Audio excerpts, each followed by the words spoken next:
All right, let's crack the code on Microsoft Azure. If you're just starting out in the cloud, or maybe you're studying for that AZ-900 exam, this is for you. We're going to lay out a super clear blueprint of the absolute fundamentals. So here's the plan.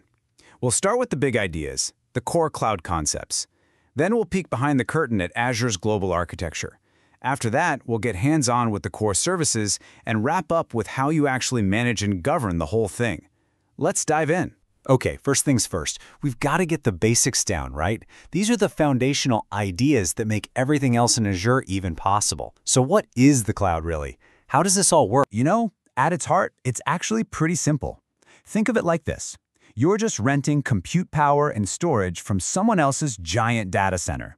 Instead of buying your own physical servers, you just access everything you need over the internet. And the best part? You only pay for what you actually use. And this whole rental model gives you this incredible agility. I mean, imagine your app suddenly goes viral.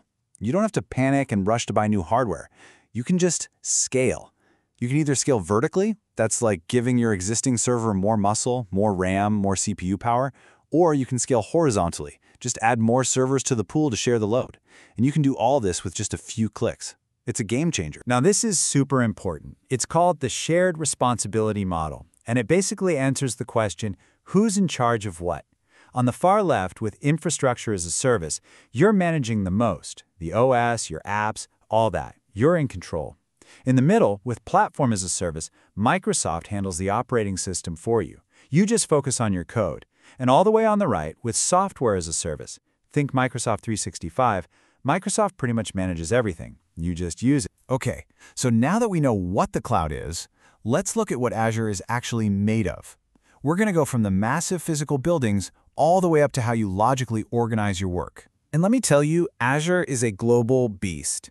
It all starts with these massive physical data centers, literally buildings packed with servers. Now, these data centers are grouped into what are called availability zones. These are physically separate locations, but they're still within a single Azure region. And why does this matter? Well, this physical separation is the secret sauce for high availability. It means if one whole data center goes down, your apps can just keep on running from another one. It's built-in resilience. So on top of that physical layer, here's how you organize everything logically. Think of it like a set of nested folders. At the very top, you have management groups to set rules across your whole organization. Inside those, you have your subscriptions. That's basically your billing account.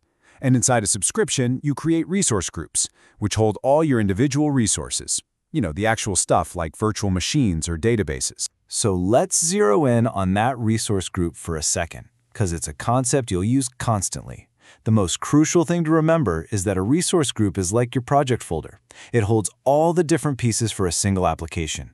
The web app, the database, the storage, everything. This is so powerful because it lets you manage, secure, and even see the costs for that entire solution as a single unit. Okay, so we've got the architecture down. Now let's open up the toolbox and look at the actual building blocks you're going to use every single day to build things on Azure. When you need raw computing power, you've basically got two main choices: virtual machines or containers. A VM is like having a whole computer to yourself, just in software. You have total control over the operating system, everything. It's perfect for moving existing applications to the cloud. Containers, on the other hand, are way more lightweight. You just package up your app code and you don't worry about the OS. This makes them super efficient and great for running lots of copies of your app on one machine. But what if you want the ultimate efficiency? That's where serverless comes in, with something called Azure Functions. This is wild.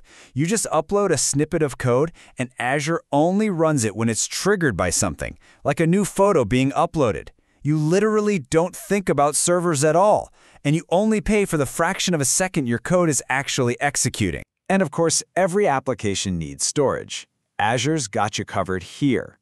For just massive amounts of unstructured data, think images, videos, backups, you've got Azure Blob Storage. It's like a giant data lake.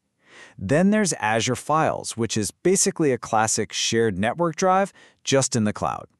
And a really neat feature is the access tiers. You can save a ton of money by automatically moving data you don't access often to cheaper cool or even archive storage. So how do you connect your office back on the ground to your new stuff in the cloud? Well, you've got two great options. The first is a VPN gateway. This creates a secure, encrypted tunnel for your data right over the public internet. It's a really solid standard choice. But if you need the absolute best performance and security, you can go for ExpressRoute. This is a dedicated private fiber connection directly into Azure's network. Your traffic never even touches the public internet. Okay, so you've used all these awesome services to build your solution. It's up and running. But now what? How do you control all this? How do you manage and secure your environment, especially when it starts to get bigger and more complex? Well, you've got a few different ways to steer the ship. The first is the Azure Portal. That's your friendly, web-based dashboard where you can click around to build, manage, and monitor everything. If you're more of a command line person, there's the Azure CLI. It's super powerful for scripting and automation.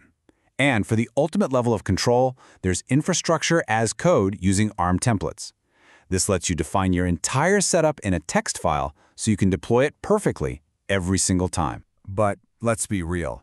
With all this power at your fingertips, things could get chaotic, right? How do you stop the spending from spiraling out of control? And how do you make sure your teams are actually following the rules? The big answer here is Azure Policy. Seriously, think of this as your cloud rulebook. It's a service where you can create and enforce rules over all your resources.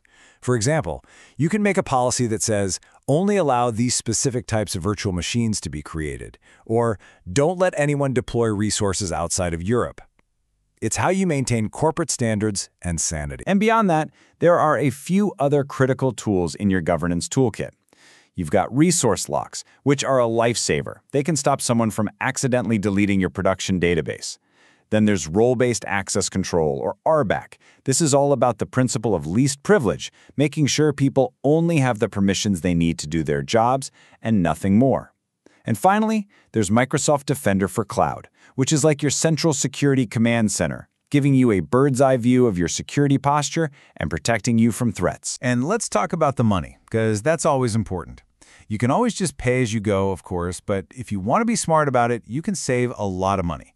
For workloads that you know are going to be running all the time, you can use Azure Reservations. You basically tell Microsoft you're going to use a certain amount of compute for 1 or 3 years, and in return, you get a massive discount. We're talking up to 72% off the regular price. That is huge. Now, everything we've talked about with security is built on this core philosophy called defense in depth.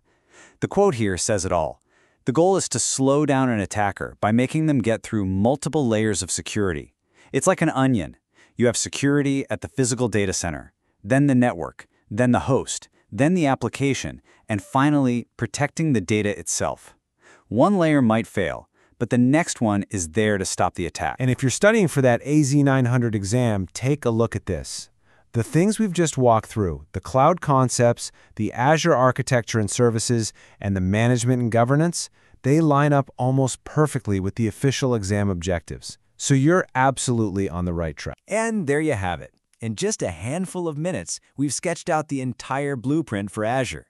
We started with the what, the core concepts. We looked at the where, the global architecture. We saw the how with the core services. And we finished with the who controls it, the management and governance tools. So now you have the blueprint. You have the fundamental map to one of the most powerful cloud platforms on the planet. The only real question left is, what are you going to build with it?